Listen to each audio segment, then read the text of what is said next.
Video like जरूर कर लीजिए और ऐसे वीडियो लगातार फ्री में पाने के लिए चैनल को तुरंत सब्सक्राइब कर लीजिए और बेल आइकन को जरूर टैप कर लीजिए ताकि आगे भी सारे वीडियो आपको मिलते रहे। यूट्यूब में फॉलो करते हैं तो प्लीज ये वाला फ्री टेलीग्राम चैनल जरूर ज्वाइन कर लीजिएगा। सारे नोटिफिकेशन सारे अपडेट यहीं पे आते हैं, ध्यान रखिए।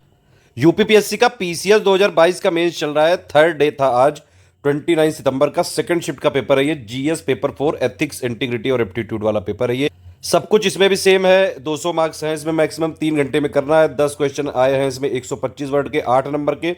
10 क्वेश्चन आए हैं 200 वर्ड के 12 नंबर के। इस बार एक बहुत बड़ा पैटर्न में जो है चेंज देखने को मिला है। केस स्टडी बिल्कुल एक ही सवाल पूछा है, वो भी लास्ट वाला। केस स्टडी यूपीएससी में अगर आप देखें तो उसका वेटेज काफी ज्यादा होता है।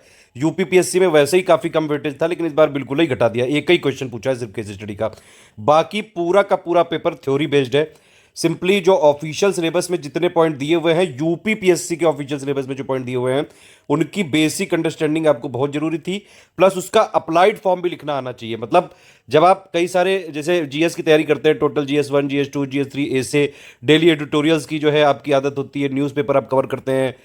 देखिए एक चीज समझ लीजिए, आप न्यूज़पेपर की एनालिसिस कहीं से भी करें, लेकिन कम से कम एडिटोरियल वाला जो पोर्शन है वो आप ऐप डाउनलोड कर लीजिए, या द हिंदू या इंडियन एक्सप्रेस वाला, वो खुद पढ़ा करिए, क्योंकि खुद की समझ डेवलप होना बहुत जरूरी है। अदरवाइज कभी कभी जब इस तरह के अप्लाइड क्वेश्चन पूछ लिए जाते हैं, हालांकि ज्यादातर क्वेश्चन डायरेक्टली थ्योरी से थे, एक आध क्वेश्चन अप्लाइड भी थे, तो इस तरह की अगर समझ बेस्ड क्वेश्चन आते हैं ना, तो वो आपको खुद आंसर करने चाहिए।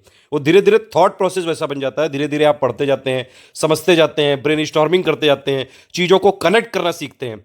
अगर आप कोई चीज पढ़ रहे हैं मेंस के लिए, तो चीजों को कनेक्ट करना बहुत ज्यादा जरूरी है। और मेंस में सिलेक्शन के लिए एक चीज सबसे ज्यादा जरूरी है, बाकी कुछ भी कर लो नहीं हो सकता है। अगर आपने आंसर राइटिंग लगातार नहीं की तो कुछ नहीं होगा। पीवाईक्यू आपको देखने पड़ेंगे। 2018 से यूपीपीएससी का मेंस का पैटर्न चेंज हुआ है। 2021 तक के पूरे मेंस के पीवाईक्यू विद मॉडल आंसर, और प्लस कैसे कैसे क्वेश्चन लिखा जाता है, किस टाइप के क्वेश्चन का आंसर कैसे लिखते हैं, एवेलुएट का क्या मतलब होता है, एनालाइज का क्या मतलब होता है, इलस्ट्रेट का क्या मतलब होता है, एलेबोरेट का क्या मतलब होता है, क्रिटिकली एनालाइज का क्या मतलब होता है, सारी चीजें हमने बाकायदा बताई हुई है एक types of question in mains exam वाले वीडियो में, और प्लस पीवाईक्यू वाली प्लेलिस्ट में भी हमने दिया हुआ है। चलिए देख लेते हैं क्वेश्चन किस तरह के पूछे गए। सारे क्वेश्चन यहाँ पे अनिवार्य हैं, कोई ऑप्शन नहीं है यहाँ पे। ऑप्शनल वाले में होता है कि 8 में से आपको 5 करने हैं। पहला क्वेश्चन है ये कि आपको डिफरेंशिएट करना है डेमोक्रेटिक एटीट्यूड और ब्यूरोक्रेटिक एटीट्यूड जो पब्लिक सर्वेंट करता है उसके बीच में। ये सारे क्वेश्चन विद मॉडल आंसर 2022 का भी हम जल्द लाने वाले हैं। जीएस 1 2 3 4 का पूरा लाएंगे। हिंदी का हमने आपको ऑलरेडी दे दिया है पेपर 2022 का सॉल्व करके। ऐसे में भी मॉडल ऐसे लिख के जो है आपको दिया जाएगा जल्द। और ये जीएस 1 2 3 4। नेक्स्ट है इसमें role of persuasion in relation to public protest with proper argument. Next है इसमें निष्पक्षता को परिभाषित करना है, और रोल क्या होता है इंपार्शियलिटी का, जो वीकर सेक्शन है उनकी प्रॉब्लम सॉल्व करने में। बताइए आप इनमें से कोई आंसर लिख सकते हैं? अगर आप लिख के यहाँ पे कमेंट में दिखाएंगे तो आपको बाकायदा इवैल्यूएट किया जाएगा। अब देखिए ये क्वेश्चन डायरेक्टली थ्योरी में ही दिया हुआ है। जितने जीएस के 4 के पॉइंटर्स डायरेक्टली आप वो पूरे कम से कम पढ़ डालिए एक बार, तो मैक्सिमम क्वेश्चन आपके एथिक्स में ऐसे ही हो जाते हैं। ये ट्रेंड जो था 2019 में भी यही ट्रेंड रहा था, 2020 में भी यही ट्रेंड रहा था, और 21 में भी कुछ कुछ इसी तरह से पूछा गया था, और फाइनली 22 में भी यही ट्रेंड यहाँ पे फॉलो किया। बस ये एकदम से बदल दिया कि केस स्टडी एक ही क्वेश्चन पूछा है, वो भी लास्ट वाला। ये वाले क्वेश्चन भी डायरेक्टली आए हैं कि भैया सिविल सर्वेंट के कॉन्टेक्स्ट में डेडिकेशन और अकाउंटेबिलिटी को डिस्क्राइब करना है। फिर छठा क्वेश्चन है एडमिनिस्ट्रेशन एक मोरल एक्ट है, और एडमिनिस्ट्रेटर जो होता है वो मोरल एजेंट होता है। यहाँ पे एक्सप्लिकेट करना है ये सेंटेंस को, ठीक है। अब हिंदी में अगर आप पढ़ेंगे तो स्पष्ट ही है, लेकिन कई जगह इंग्लिश के जो अलग अलग वर्ड होते हैं, ये जो किस तरह से जो एग्जामिनर खेलता है, इसके लिए आपको प्रैक्टिस के साथ साथ इन वर्ड्स का एग्जैक्टली मीनिंग भी आपको पता होना चाहिए। देखिए प्रॉपर इंग्लिश में मत जाइए कि भैया इंग्लिश ही पूरी अच्छी कर लो। कंटेंट अच्छा होना चाहिए, समझ रहे हैं। इंटेंट अच्छा हो, थोड़ी बहुत ग्रामेटिकल मिस्टेक को जो है एग्जामिनर भी कर देते हैं, लेकिन बहुत भारी नहीं। लेकिन कंटेंट जो कीवर्ड्स हैं वो अच्छे यूज करने चाहिए। अच्छे मतलब जो रिलेवेंट हो।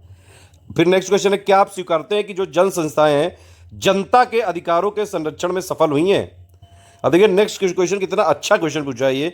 अंतरात्मा की आवाज से आप क्या समझते हैं? लोक सेवकों के जो कर्तव्य निर्वहन में ये किस प्रकार मदद करती है? ये भी एक तरह से इंटीग्रिटी के डेफिनेशन बेस्ड सवाल है कि कौन कौन से सर्कमस्टेंसेस होते हैं जिससे किसी अधिकारी की सत्यनिष्ठा के बारे में संदेह उत्पन्न करती है। नेक्स्ट क्वेश्चन आप देख सकते हैं, इसमें डायरेक्टली कोड ऑफ एथिक्स और कोड ऑफ कंडक्ट के बीच में डिफरेंशिएट करने को बोला है, टॉलरेंस और कंपैशन के बीच में। फिर भैया एप्टीट्यूड से रिलेटेड आ गया, एप्टीट्यूड कैसे इंटरेस्ट से डिफरेंट होता है, और अगर किसी के मतलब किसी में लोक सेवक बनने की रुचि है लेकिन लोक सेवाओं का निर्वहन करने की अभी क्षमता नहीं है, तो क्या वह लोक सेवक के रूप में सफल होगा, इसकी विवेचना करनी है, डिस्कस करना है आप। फिर टॉलरेंस से रिलेटेड एक क्वेश्चन आ गया है। फंडामेंटल जो है वैल्यू का सुप्रीम ये फॉर्म है, ये बोला जा रहा है, इस स्टेटमेंट को डिस्कस करना है आपको सिविल सर्वेंट के संदर्भ में। सोशल इन्फ्लुएंस क्या होता है, कैसे सोशल इन्फ्लुएंस और परसुएशन बिहेवियरल चेंज ला सकता है, ये भी डायरेक्ट डेफिनेशन बेस्ड ही है। क्या क्या बेसिक रिक्वायरमेंट है कंपैशन की, और एक्चुअली में क्या ज़रूरत है कंपैशन की, जो वीकर सेक्शन होते हैं उनके प्रति क्या मतलब कंपैशन की ज़रूरत है। फिर ये भीड़ से रिलेटेड क्वेश्चन आ गया, लेटेस्ट करंट से जोड़ के यहाँ पे थोड़ा सा पूछने की कोशिश करी गई, ये पूरा हम लोग डिटेल में बताएंगे। फिर पूछा है राइट टू इन्फॉर्मेशन, जो राइट आरटीआई है वो ऐसा नहीं है कि सिर्फ वो सिटीजन को एम्पावर करता है, ये एक्चुअली कॉन्सेप्ट ऑफ अकाउंटेबिलिटी को भी मेंटेन करता है। अब देखिए जैसे ये वाला एग्जाम्पल हालांकि दीजिएगा मत, जो हमारा यूपीपीएससी का आयोग है, अब वो मार्कशीट नहीं जारी करता है, कट ऑफ नहीं बताता है, और मेंस की कॉपी आप देखने जाओ तो कह देता है कि 1 साल के बाद जला दी गई है, वो सारी चीज़ें। तो इसमें ये सब कैसे पता चल रहा है पब्लिक को, क्योंकि आरटीआई करते हैं लोग तो उसमें भैया जवाब देना पड़ता है उसी के थ्रू। जैसे बीईओ का प्री का कट ऑफ इन्होंने नहीं बताया पिछले बार वाला, तो वो किसी ने आरटीआई कर दी, उसके थ्रू भैया तो एक वो वायरल पिक आई थी। तो ये आरटीआई जो है सिर्फ सिटीजन को एम्पावर नहीं करता है, एक इंस्टीट्यूशन की अकाउंटेबिलिटी को भी स्टैब्लिश करता है, रिडिफाइन करता है। कितना सक्सेसफुल हुआ है ये तो खैर आप जानते ही हैं, लेकिन फिर भी आरटीआई एक बहुत अच्छा टूल है, और इसको चाहे जितनी दबाने की कोशिश की जाए, जब तक ये आरटीआई है तब तक कम से कम जनता के पास ये तो है कि भैया पूछा तो जा सकता है। अदरवाइज बताइए, स्टूडेंट चिल्ला रहे हैं इतने दिनों से, रो रहे हैं, इतने बार मेल भेज चुके हैं, आयोग सुनता ही नहीं कुछ। आप समझ रहे हैं ना, आप समझ गए होंगे मैं कहाँ पे क्या कहना चाह रहा हूँ। नेक्स्ट है इसमें भैया एग्जाम्पल के साथ आपको बताना था, एथिकल इश्यूज कॉर्पोरेट गवर्नेंस ने।